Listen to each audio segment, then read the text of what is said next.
오늘도 이 새벽에 예배 자리 가운데로 나오신 우리 모든 성도 여러분들을 진심으로 환영하고 축복합니다. 오늘이 고난주간 특세 마지막 날인데요. 우리 양옆에 있는 그리고 앞뒤에 있는 분들을 향해서 이렇게 인사해봤으면 좋겠습니다. 고생하셨습니다. 네, 고생하셨습니다. 네, 그리고 이렇게도 한번 인사해볼까요? 네, 저녁에 또 만나요. 네. 네, 오늘 저녁에 성금요 예배가 있는 걸 아시죠? 네, 잠시 뒤에 15시간 뒤에 뵙도록 하겠습니다. 제가 특세 마지막 날 설교를 맡게 되었는데요. 설교가 하루하루 끝날 때마다 설교자들의 표정이 점점 밝아지고 그리고 저는 이제 약간 부담이 되기 시작했습니다. 어제 정혜인 목사님께서 막 목사님 화이팅 이러시는데 네, 그렇게 뭐 탐탁지 않더라고요. 네. 항상 처음과 나중은 부담이 되죠.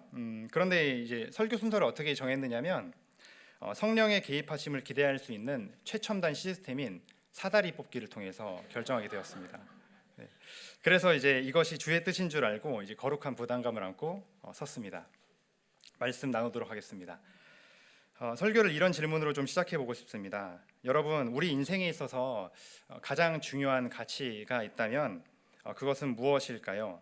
최우선 그리고 최고의 가치에 대해서 엽죽고 있는 것입니다. 명예 중요합니다. 나의 체면과 사회적인 위치, 어떤 평판 등은 서로 관계를 맺고 살아가는 우리에게 있어서 인간에게 정말 중요한 가치입니다.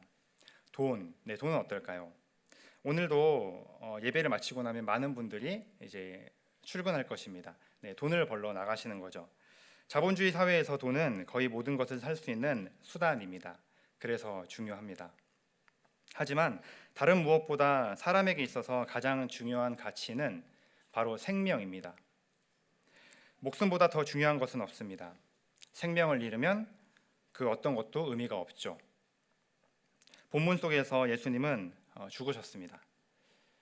의학적인 의미에서의 죽음은 뇌 또는 심장의 기능이 멈추는 것인데 그때부터 신체가 부패하기 때문에 그렇습니다. 하지만 성경적인 의미에서의 죽음은 그 의미가 조금 다른데요. 영혼과 육체의 분리를 말합니다. 30절 하반절에 보면 예수님의 영혼이 떠나가셨다고 말하고 있습니다. 이는 성경적으로 완전한 죽음을 뜻합니다. 오늘 이 시간에는 예수님의 죽음의 그 의미에 대해서 그리고 예수님께서는 죽음을 통해서 무엇을 이루고자 하셨는지 무엇을 성취하고자 하셨는지를 묵상하도록 하겠습니다. 먼저 본문의 시간적인 배경에 대해서 간단히 설명해 드리도록 하겠습니다. 마태, 마가, 누가의 이 공관 복음의 저자들은 예수님은 오늘 아침 일찍 아마도 6시쯤 재판을 받으셨다고 합니다. 우리가 지금 이렇게 모여있는 이 시간에 예수님은 안나스와 가야바에게 끌려가셨고 예수님을 재판할 권리가 없었던 이 유대인들은 예수님을 빌라도에게 끌고 가 고발하였습니다. 그렇게 신문 받으신 후에 채찍질 당하시고 결국 십자가형이 언도되었습니다. 그리고 예수님은 온갖 욕설과 폭력, 조롱과 핍박, 침뱉음까지 다 당하시고 십자가를 지시며 골고다를 오르셨습니다. 그런 뒤 오전 9시 십자가에 못 박히셨습니다.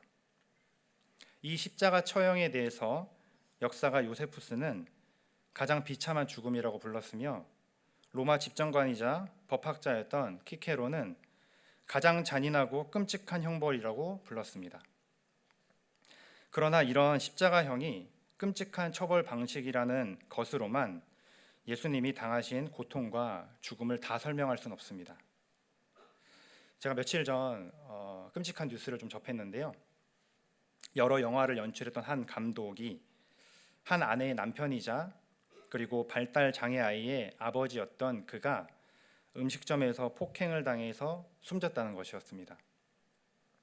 너무 안타까운 것은 이 폭행자들의 보복이 두려워서 밝히지 않고 있다가 그들에 대한 구속영장이 반려되고 그리고 불구속 상태로 넘겨져 수개월 동안 거리를 활보하면서 그들에 대한 수사나 처벌이 지연되는 것 같이 느껴지자 유가족은 결국 얼마 전부터 이 사건을 공론화시키게 되었다는 점입니다. 유가족은 자폐 성향이 있는 아들이 아버지에게 돈가스를 먹고 싶다고 해서 24시간 운영하는 식당을 찾았다가 변을 당했다고 합니다. 알고 보니 옆 테이블에 있던 손님과 소음 등의 시비가 붙었는데 6명가량의 건장한 남성들에게 이 아버지가 피해자가 일방적으로 제압당하고 폭행당했던 것이었습니다. 그리고 그들은 피해자를 CCTV가 없는 골목까지 끌고 가 두들겨 패고 음식점 사장님이 신고하려고 하자 전화기를 빼앗고 기절한 피해자를 두고 비웃기까지 했다고 합니다. 그렇게 뇌출혈로 의식을 회복하지 못한 피해자는 뇌사 판정을 받고 이후에 심장과 간, 양쪽 신장을 기증해 4명에게 선물해 주며 그들이 새 삶을 살 수 있도록 하고 생을 마감했다고 합니다. 우리가 살아가는 이 세상에는 이런 이야기들이 종종 들려옵니다. 그리고 우리는 이런 이야기를 들을 때면 분노를 느끼죠. 의분을 느낍니다. 아무 잘못 없는 사람이 당한 비극과 그리고 죄와 악에 대한 처벌이 온전하지 않음을 두고 세상 사람들은 신이 어디 있느냐며 따지기까지 합니다. 전 하버드대 교수인 조던 피터스는 칼 융을 인용하면서 이 고통의 서사를 전형적인 비극이라고 말했는데요. 예를 들어 이런 것입니다. 지금까지 쓰여진 이 모든 비극적인 이야기를 추린 다음에 어떤 궁극의 비극의 서사를 썼다고 보면 어떤 공통점을 찾을 수 있게 될 거라고 말했습니다. 그렇게 되겠죠? 그렇게 비극의 본질적인 구조를 끄집어내고 비극을 구체화시킬 수 있습니다. 여기서 고통을 당해도 싼 사람, 그 악인과 같은 사람들이 당하는 고통과 비극은 이제 별로 비극적이지 않을 수가 있습니다. 당연한 일이죠. 오히려 정의가 실현된 것입니다. 그러나 비극을 겪지 말아야 할 사람에게 끔찍한 일이 생겼다면 그것은 정말로 비극적인 일이 아닐 수가 없습니다. 가장 비극적인 일, 가장 비극적인 이야기는 무엇인가? 비극을 겪지 말아야 할 사람에게 최악의 끔찍한 일이 생겼다는 것입니다. 그리고 이것이 예수 그리스도의 순환, 예수 그리스도의 고난 이야기의 핵심입니다. 예수님은 죄가 없이 태어나셔서 죄 없이 사시며 고결하고 순결한 삶을 사셨지만 의로우시며 선을 베푸는 인생을 사셨지만 지금 십자가형에 처할 이유가 전혀 없었음에도 불구하고 최악의 형벌인 십자가에서 달려 죽었다는 이 사실은 이 세상 모든 이야기 중에 가장 비극적일 것입니다. 저는 오늘 예수 그리스도의 고난과 죽으심이 부당하다는 것과 그리고 그를 십자가에 못 박고 죽인 이 세상을 고발하고자 합니다. 이것은 세상 법으로도 그리고 하나님의 율법상으로도 너무나도 부당한 일이었습니다. 있어서는 안 되는 일이었습니다. 절대로 결코 있어서는 안 되는 그런 일이었습니다. 유대인들은 예수님을 신성모독이라며 죽이려고 고소했지만 예수님은 그 근본이 본체가 하나님이셨기 때문에 옳은 말을 하셨습니다. 그는 거짓말한 적이 없으십니다. 하나님의 법으로도 보면 죄의 결과가 죽음이었기 때문에 죄가 전혀 없으신 예수님은 율법상으로도 죽으실 수 없었고 죽으시면 안 됐습니다. 오히려 그는 의를 행하고 선을 베푸시는 의인이셨습니다. 그런데 너무 놀라운 사실은 이 모든 일이 어떤 일을 이루고자 하는 데 있다는 것이었습니다. 28절 말씀에 그 후에 예수께서 모든 일이 이미 이루어진 줄 아시고 아멘. 예수님은 자기 자신이 인간으로 당할 수 있는 최악의 고통을 다 당하시고 결국 십자가에 달리신 후에 일이 이루어졌음을 아셨습니다. 도대체 무슨 일이었을까요? 어떤 일이기에 자기 목숨을 비참하게 처참하게 버릴 수 있었느냐는 것입니다. 요한복음 17장 4절 말씀인데요. 제가 한번 읽어보도록 하겠습니다. 아버지께서 내게 하라고 주신 일을 내가 이루어 아버지를 이 세상에서 영화롭게 하였사오니 아멘. 바로 아버지의 일입니다. 아버지의 일.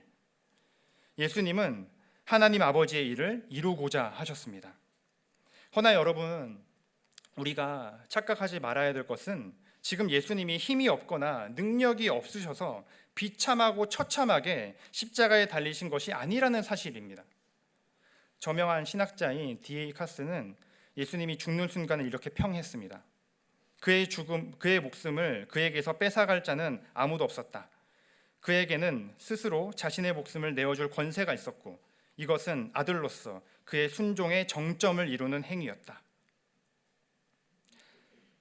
하지만 여러분, 이것은 이것대로 너무 이해하기 힘든 일입니다. 왜냐하면 그 어느 부모가 자기 자식을 죽음 가운데로 내몰 수 있었을까요? 죽기 위해 태어났다니, 죽기 위해서, 죽음을 위해서 이 세상에 존재하게 되었다니, 이게 얼마나 말도 안 되는 이야기입니까? 도대체 무엇을 위해서 이런 일을 아버지가 명령했다는 것일까요? 이것을 알기 위해서 예수님께서 십자가에 달리셨을 때의 장면을 조금 더 구체적으로 자세히 보도록 하겠습니다. 마가복음 15장 33절로 34절 말씀인데요. 제가 읽어보겠습니다. 제6시가 되매 온 땅에 어둠이 임하여 제9시까지 계속하더니 제9시에 예수께서 크게 소리 지르시되 엘리 엘리 라마 사박다니 하시니 이를 번역하면 나의 하나님 어찌하여 나를 버리셨나이까 하는 뜻이라. 아멘. 예수님이 오전 9시에 십자가에 달리신 후 그렇게 물과 피를 쏟으며 죽어가실 때입니다. 정오가 되자 태양이 가장 높게 떠 있어야 할 그 시간에 어둠이 임했다고 합니다. 어둠과 아들의 죽음. 여러분, 이 키워드들을 들으시면 성경에 어떤 이야기가 떠오르지 않으십니까? 출애굽기 9번째 재앙은 땅에 어둠이 내리는 재앙이었습니다. 출애굽기 10장 21절로 23절인데요. 이것도 제가 한번 읽어보겠습니다.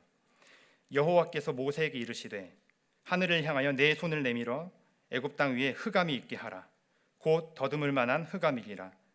모세가 하늘을 향하여 손을 내밀매 캄캄한 흑암이 3일 동안 애굽 온 땅에 있어서 그동안은 사람들이 서로 볼 수 없으며 자기 처소에서 일어나는 자가 없으되 온 이스라엘 자손들이 거주하는 곳에는 빛이 있었더라.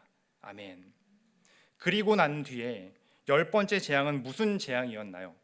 바로 장자의 죽음이었습니다. 출애굽기 12장 29절로 30절까지 말씀은 우리 함께 읽어보도록 하겠습니다. 시작. 밤중에 여호와께서 애굽 땅에서 묻은 처음 난 것 곧 왕위에 앉은 바로의 장자로부터 옥에 갇힌 사람의 장자까지와 가축의 처음 난 것을 다 치심에 그 밤에 바로와 그 모든 신하와 모든 애굽 사람이 일어나고 애굽에 부르짖음이 있었으니 이는 그 나라에 죽임을 당하지 아니한 집이 하나도 없었음이었더라. 아멘. 이 일 뒤에야 이스라엘 백성이 이집트를 탈출해 구원을 받게 되었습니다. 이렇게 출애굽에서는 어둠 뒤에 장자의 죽음이 왔고 그런 뒤에 이스라엘이 구원을 받았습니다. 그러나 십자가에서는 어둠 속에서 하나님의 아들이 죽으심으로 모든 믿는 자들이 구원을 얻게 되었습니다. 이것이 아버지의 일, 아버지가 원하셨던 일입니다. 하나님의 구원 역사가 반복되는 일종의 패턴을 보인 것은 결코 우연이 아닙니다. 예수님은 그냥 우연히 어쩌다가 십자가에 지금 잡혀서 돌아가신 게 아닙니다.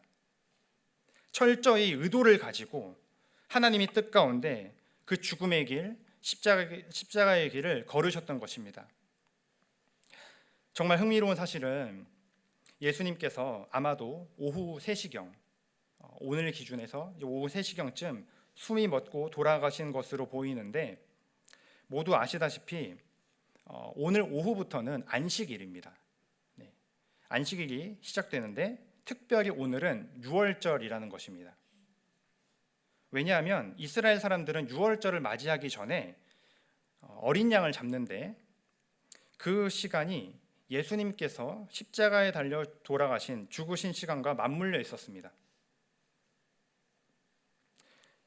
이스라엘 백성이 이집트에서 하나님께서 행하신 놀라운 구원 역사를 기념하고자 행하는 유월절, 그것도 어린 양을 잡는 날 그 시간에 예수님께서는 세상 죄를 짊어진 그 하나님의 어린 양이 되셔서 십자가에서 처참하게 죽으셨던 것입니다. 여러분, 죄가 없는 의인이 비참하게 죽었다는 건 정말 분노할 만한 일입니다. 그리고 이 일은 우연히 그냥 어쩌다가 벌어진 일이 아니라 철저히 의도적으로 계획적으로 일어난 사건이었습니다. 무엇을 위해서였습니까? 왜 이런 일이 벌어져야만 했습니까? 바로 우리를 위해서, 우리 때문에 예수님께서 죽으셨습니다. 원래 이 죽음은 우리가 당했어야만 하는 일이었습니다. 그게 옳은 일이고 그게 정의입니다. 그러나 하나님은 자신의 아들을 내어주시며 우리를 구원하고자 하셨습니다. 우리를 얻고자 하셨습니다. 원래 율법상 예수님은 죽으실 수 없는 분이셨습니다. 더군다나 그는 하나님의 아들이셨습니다. 그가 인간의 몸을 입고 이 땅에 왔다는 것은 죽기 위해서 온 것입니다. 인간의 몸을 입지 않고서는 죽을 수 없기 때문에 죽기 위해서 이 땅 가운데 오신 것입니다. 하나님의 아들로서는 죽을 수 없지만 인간의 아들로서는 죽을 수 있었기 때문이죠. 오직 이 일을 위해서, 이 때를 위해서 오셨습니다. 우리는 때로 우리의 죽음과 우리의 죄에 대해 심각하게 생각하지 못하는 것 같습니다. 우리의 죄와 죽음이 얼마나 끔찍하고 해결 불가능한 일이었느냐면 하나님의 아들이 처참하게 죽지 않으면 해결할 수 없는 일이었습니다. 죽을 수 없는, 죽어서는 안 되는 하나님의 아들께서 죽는 불가능이 아니고서는 우리의 죄와 죽음이 해소되지 않습니다. 하나님께서는 우리를 위해 자신의 아들을 내어주셨으며 예수님은 아버지 하나님의 뜻에 온전히 순종하여 기꺼이 자신의 목숨을 우리를 위해 버리셨습니다. 이것이 복음이요, 그리고 예수 그리스도의 죽음과 그 의미입니다. 19세기 영국 국교회의 성직자이자 시인인 겐디라는 사람이 쓴 시를 읽어드리도록 하겠습니다. 그의 찬송시에 이렇게 예수님의 죽으심을 표현했습니다. 그는 지옥에 들어가셔서 지옥을 굴복시키셨고 스스로 죄가 되셔서 죄를 무너뜨리셨으며 무덤에 내려가셔서 무덤을 파괴하셨고 죽으심으로써 죽음을 베어버리셨다. 설교를 정리하겠습니다. 저는 오늘 여러분들에게 두 가지 정도를 도전하고 싶습니다. 수요일에 우리 윤 목사님께서 예수의 부재를 깊이 묵상하라고 권면하셨는데 저는 여러분이 죽음을 깊이 묵상하시라고 하셨으면 좋겠다고 도전하고 싶습니다. 스티븐 잡스는 생전에 스탠퍼드 대학교 졸업식에서 죽음은 삶이 만든 단 하나의 최고의 발명품이라고 했습니다. 비단 그의 이야기가 아니더라도, 비단 이런 세상의 이야기가 아니더라도 전도서 7장에는 초상집에 가는 것이 잔치집에 가는 것보다 낫다고 하며 이것을 마음에 두라고 권하고 있습니다. 여러분, 우리 모두 언젠가 죽게 될 것입니다. 저는 제 아버지를 14살에 잃고 지금껏 몇몇 분들의 죽음을 지켜볼 수 있었습니다. 삶의 끝자락에 생이 다하는 분들의 모습을 지켜보면 저절로 마음이 숙연해지며 진지해집니다. 죽음을 묵상하면 중요하고 중요하지 않은 일들이 선명하게 보입니다. 내가 그토록 추구했던 모든 것들이 죽음 앞에 바람의 연기처럼 사라집니다. 돈, 명예, 커리어, 혹은 시기와 질투, 분노, 그리고 내가 다퉜던 사람들, 내가 미워하고 심지어 나에게 상처 주었던 사람들까지도 모든 세상적 가치들이 희미해지고 흐릿해집니다. 저는 잠을 잘 때면 종종 생각합니다. 이렇게 죽겠지. 이렇게 숨이 잦아들고 이렇게 의식이 사라질 때면 그 후에 눈앞에서 하나님을 뵙겠지. 하나님을 뵐 때 하나님이 이제 눈앞에 계시면 나는 뭐라 말할까? 하나님은 나에게 무슨 말씀을 하실까?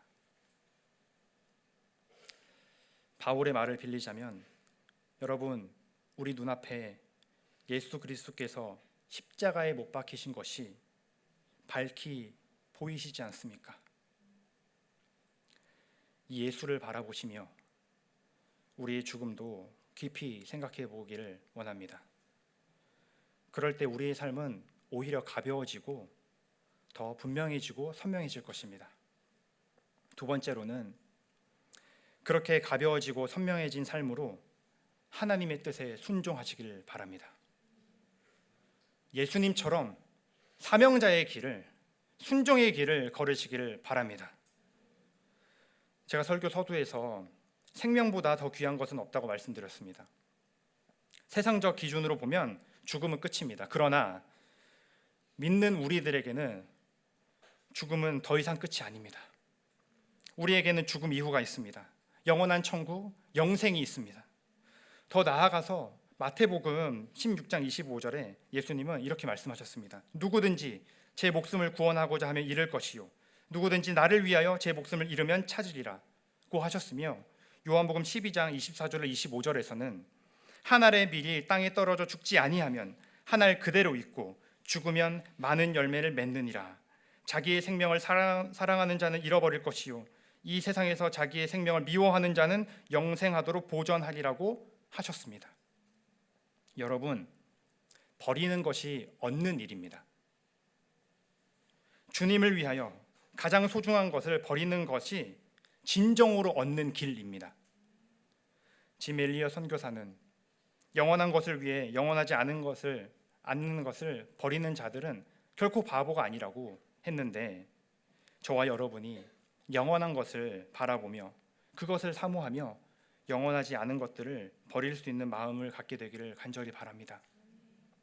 또한 우리에게 죽음으로써 영생을 선물로 주신 예수 그리스도의 길, 그 십자가의 길, 그 순종의 길을 주님을 바라보며 주와 함께 동행하며 걷게 되기를 바랍니다. 우리 목장 식구들, 우리 부서 동역자들과 아이들을 위해, 학생들을 위해, 하나님께서 나에게 맡기신 사명을 위해 그렇게 살게 되기를 간절히 바라고 또 원합니다.